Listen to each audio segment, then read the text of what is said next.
Bruce Toussaint, Europe 1 matin. 8h37. Et sur Europe 1, voici la revue de presse de Natacha Polony. Bonjour. Bonjour Bruce, bonjour Julie. Bonjour. Et bonjour à tous. Aujourd'hui, la presse s'inquiète pour nos économies. Les Échos, assurance vie, livret A, l'épargne au régime sec. Mais le Télégramme nous rassure, le livret A garde des atouts.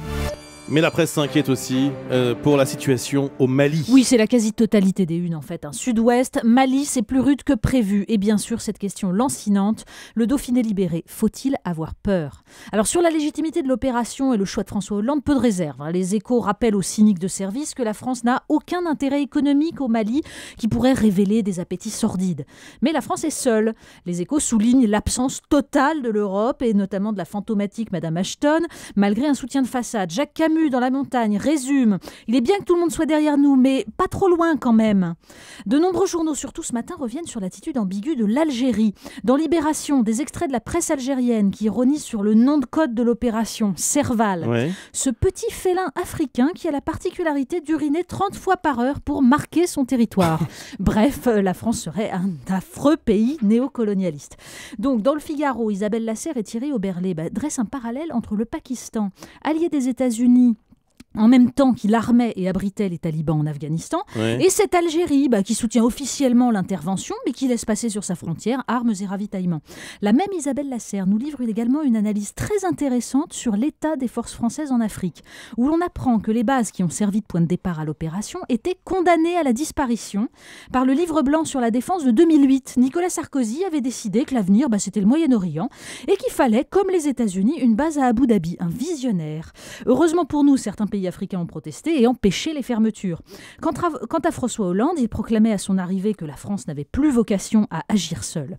Donc l'intervention au Mali, écrit Isabelle Lasserre, vient fort à propos rappeler que la France, membre du Conseil de sécurité de l'ONU et ancienne puissance coloniale en Afrique, ne peut pas s'extraire si simplement de la réalité. Alors bien sûr, il y a le risque d'attentat sur le sol français, mais Alain Frachon, dans son éditorial du Monde, tranche, la passivité n'était pas un choix.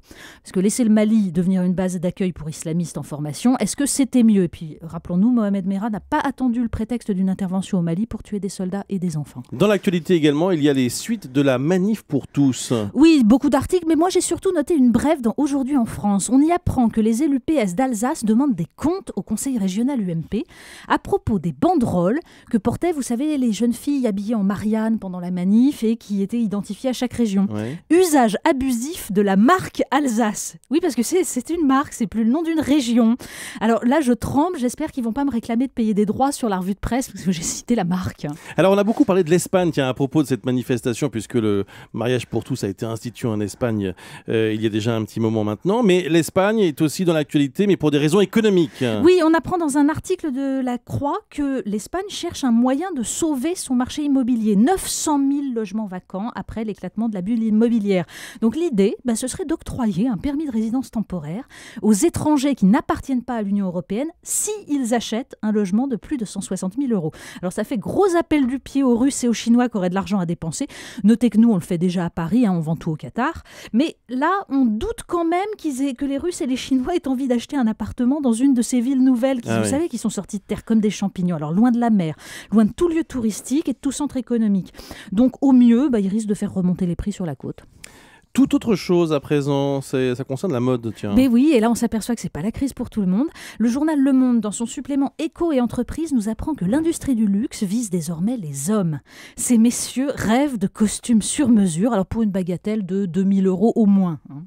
Donc une créatrice nous explique que le secret, c'est, je cite, de ne pas faire de mode, mais des vêtements sans logo, agrémentés de détails égoïstes. On s'interroge sur les détails égoïstes. Ça doit être les trucs cachés qu'on voit pas, les belles doublures, etc. Donc Ne des vous marques... moquez pas de la mode masculine. Mais pas du tout, je sais que vous êtes très coquet. Donc des marques où 80% des opérations sont encore manuelles, histoire de se prendre pour James Bond, version Daniel Craig. Oui. Et Nicole Vulser, l'auteur de l'article, nous rappelle qu'Honoré de Balzac était auteur d'un traité de la vie élégante où il écrivait « La brute se couvre, le riche ou le sot se pare, l'homme élégant s'habille. Voilà. Messieurs, à vos costumes. Hein.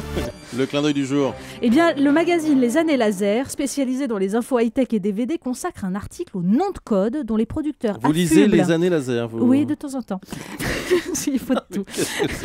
Et donc, les producteurs utilisent des noms de code pour les films tout au long de la chaîne de production, jusqu'à la sortie des DVD, pour ne pas attirer l'attention des éventuels pirates. Ah d'accord. C'est très drôle, les noms de code.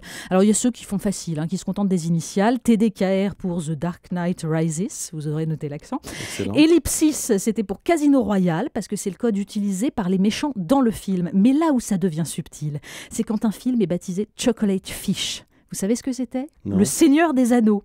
Parce qu'à 5 km de la ville de Nouvelle-Zélande où sont fabriqués les effets spéciaux, il y a un restaurant de fruits de mer, le Chocolate Fish Café, où Peter Jackson avait ses habitudes.